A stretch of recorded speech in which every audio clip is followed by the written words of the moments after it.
All right, so today we're going to dive into something that, well, it might seem kind of serious, heart failure. Yeah.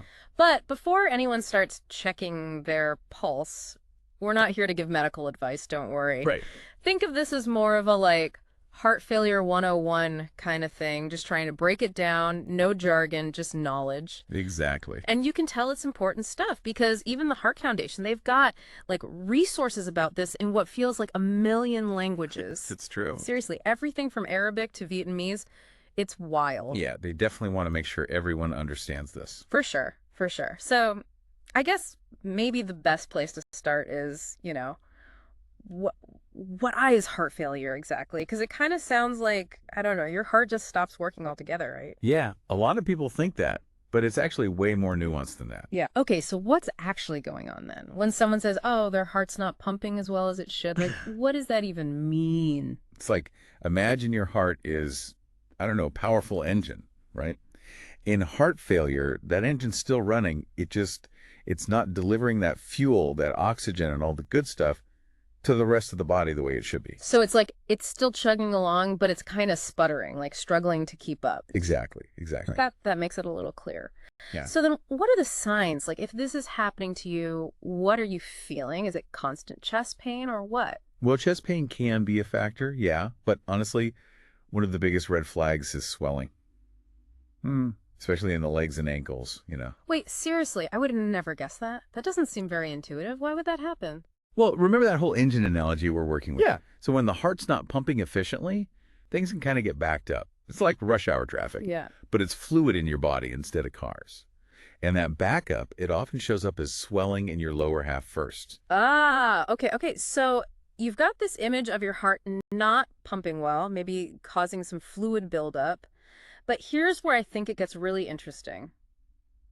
There are different types of heart failure, right? It's Right. not just one thing. You got it. It's not one size fits all, that's for sure. The Heart Foundation stuff you sent actually mentions HFrEF, heart failure with reduced ejection fraction, and HFpEF, which is heart failure with preserved ejection fraction. Okay, whoa, those are some serious acronyms. Whoa, maybe we should break those down for us regular folks. Huh. Yeah, no problem. So basically, HFrEF, that's when your heart muscle is, for lack of a better word, tired. It's weakened, and it just can't pump out enough blood with each beat. But then HFpEF, that's different. It's more like the muscle's stiff. It's not filling up with enough blood to pump efficiently, even though the muscle itself might be all right. So it's almost like the difference between a pump that's weak versus a bucket that's too small to start with. That's a great way to put it. Okay, that actually makes it a lot clearer. Yeah. This is why it's so crucial to know which type it is, because the treatment can be completely different. Oh, wow. Yeah. So you could be getting that totally wrong treatment just because, they didn't figure out if it was the weak pump or the small bucket, basically. Exactly. Wow. So those tests they do must be important. Definitely. Figuring out the specific type is super important for getting the right treatment. Speaking of which, you're probably wondering, what causes this to happen in the first place? Yeah. Yeah, okay, yeah. That's the million-dollar question, isn't it? Yeah. How does a perfectly healthy heart just start to fail? Well, it's not really like a light switch, where it just suddenly happens. Right. It's not like your heart just quits one day. It's more of a process, It happens over time. Okay. And usually a lot of different factors can contribute. So, what kind of factors? The article mentioned genetics. Does that mean some people are just, I don't know, predisposed to it? It's just bad luck? Now, there's definitely a genetic component, yeah, but Yeah. it's not like a guaranteed thing. Okay. Think of it more like some things cause direct damage to your heart, and then other things kind of put it under constant strain. So it's I don't know, the difference between a car crash Oh, okay. versus driving on a bumpy road for years and years, they can both cause problems eventually. Okay, yeah, I see what you're saying. So give me an example then. What kind of things could actually damage your heart directly like that? Well, the big one is a heart attack. Of course, yeah. That's when the blood supply to part of the heart gets cut off and it damages the muscle. Right. And then there are problems with the heart valves. Okay. Those are the little doors that keep the blood flowing in the right direction. Right. But if those get leaky or stuck, it can really strain the heart. Wow. Okay. So those are the big sudden events. Exactly. What about the bumpy road analogy? What kind of things put that slow and steady strain on your heart? So that's where things like high blood pressure come in Okay. and diabetes. High blood pressure is like your heart's constantly having to push against a wall, you Yeah, know. yeah. It just wears that muscle out over time. Okay. And diabetes, well, let's just say it's not very kind to your blood vessels, Right. which obviously doesn't do your heart any favor. Right, right, of course, yeah. So it's all about managing those conditions, right? Like keeping your blood pressure in check, managing the diabetes, that kind of thing. Exactly. Exactly. It's like anything else. You take care of the small stuff and it can prevent those big problems down the road. Right, that makes sense. Okay, but how do you even know if this is happening to you? What are the signs, besides the swelling, that something might be off with your heart? So swelling's a big one. Yeah. But you might feel more tired than usual, Okay. especially after doing things that, normally wouldn't be that difficult for you. Right. You might get short of breath easily, Okay. even when you're just lying down. Wait, really? Yeah. Why is that a heart thing? I always just figured, oh, I'm just out of shape. Well, think about that fluid backup we were talking about. Yeah. When you lie down, that fluid can pool in your lungs, and it makes it hard to breathe. Oh, wow. It's actually a really classic sign of heart failure that a lot of people miss. See, I had no idea. Okay, so let's say someone's noticing these symptoms. Like, what happens next? How do doctors even figure out if it ons heart failure? Well, first things first, trip to the doctor. Of course, yeah. They'll ask about your medical history, what kind of symptoms you've been having, all that good stuff. Right. And then, depending on what they find, they might order some tests.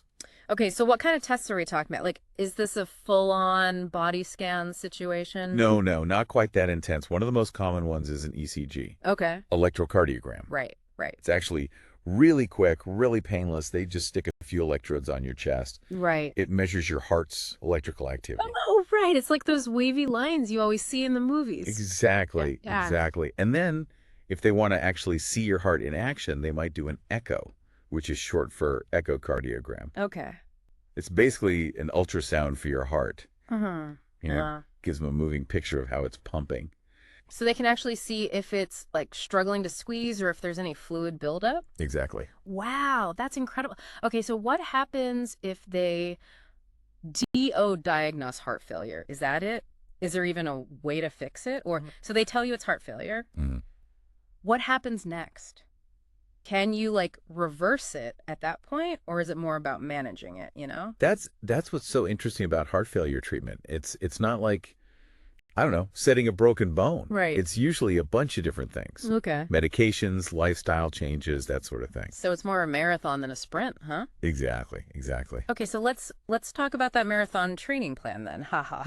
What are the things people can do to manage this and really live well, you know? Well, medication is often a big part of it, but it's not, one magic pill fixes everything. Right. There are different types of meds, and they all do different things. Like some help the heart pump better, some relax the blood vessels, some help get rid of that extra fluid we were talking about. So it's about finding the right cocktail for each person because everyone's heart failure is a little different, right? Exactly. It's like a puzzle, you Yeah. know? You got to find the right pieces. Right. But the good news is these meds, when they're used correctly, they can make a huge difference. Okay, that's good to hear. What about the lifestyle changes you mentioned? Is this all about salads and gym memberships now? Not necessarily, haha. But yeah, a healthy lifestyle is important. One of the best things is cardiac rehab. Cardiac rehab, okay. What is that exactly? It sounds kind of intense, like boot camp for your heart or something. It's really not that bad. Think of it like physical therapy, but for your heart. Okay. They work with you to create an exercise program that's safe, and they take into account your specific needs. So it's not like they're going to throw you into CrossFit on day one. No, definitely not. They start slow, help you rebuild your strength and your stamina. And it's not just about exercise. Right. They teach you about heart-healthy living, like how to eat a balanced diet, how to manage stress, understanding your medications, all of that. So it's more holistic. It's Yeah. not just about hitting the treadmill and calling it a day. That's really good. The article also mentioned things like pacemakers and even surgery. That sounds pretty serious. It can be, Yeah. but they're usually for specific cases, Okay. or if other treatments aren't working. A lot of people think pacemakers are only for slow heartbeats, Right. Yeah. but that's not always true. Really? What else would they use it for with heart failure then? Well, sometimes heart failure can mess with the rhythm, Okay. make the different chambers beat out of sync. It's like a band where everyone's playing to a different beat. Right. Not exactly music to your ears, haha. But there are special pacemakers that can actually resync those contractions. So it gets everyone back on the same page and the heart can pump more efficiently. Oh, wow. So it's like hitting the reset button on your heart's rhythm. Yeah, exactly. And then surgery. Surgery is usually a last resort, really. Only for people who have very specific heart problems. That can't be fixed with the other stuff we talked about. Right. So those options are out there, but it's not like everyone with heart failure has to be worried about open heart surgery or something, right? Exactly. Exactly. I think the most important thing is just being open with your doctor. You know, Right. talk about your situation, what your options are. Be informed, take charge of your health, basically. Exactly. And speaking of being informed, I do like how this article we've been looking at, it's not just about the medical stuff. It also talks about living well with heart failure, you know? Sure. Yes, It's you are. not just about surviving, it's about thriving. Exactly. And I think a big part of that is having a good support system. Yes. Talk to your loved ones, let them know what's going on. Yeah. Don't be afraid to ask for help, whether it's needing someone to talk to or help around the house, whatever you need. It's okay to not be okay. And having people to lean on, that makes a world of difference. And then, beyond your personal people, there's some amazing resources specifically for heart failure too, right? Oh, for sure. The Heart Foundation's website, they have tons of great information. Yeah. They even have this program. It's called My Heart, My Life, and it's designed for people living with heart disease. Oh, that's great. And then there's that MPS Medicine Wise program on heart failure, which is great for learning about your medications. So many resources. It's amazing how much is out there. And it just goes to show knowledge is power, especially with something like this. Absolutely. The more you know, the more you can advocate for yourself and make those good decisions about your health. Well said. So, to our listener who wanted to understand heart failure, hopefully this has been a good crash course for you. We've talked about what it is, what causes it, how doctors diagnose it, the different ways you can manage it. We talked about why it's so important to catch it early, the role of medications, making those healthy lifestyle changes, even touched on those more serious things like pacemakers and surgery. But most importantly, we want to emphasize, heart failure is serious, but it is manageable. Yeah, you're not alone in this. So if you're at all concerned about your heart health, talk to your doctor, get informed, find support, and keep those heart-healthy conversations going. You know what? That makes me think, what if we were all a little more proactive about heart health? Instead of waiting for symptoms, what if we all took steps to prevent these problems in the first place? Something to think about. That is a great point to end on. It's never too early to start taking care of your heart. Thanks for listening to The Deep Dive.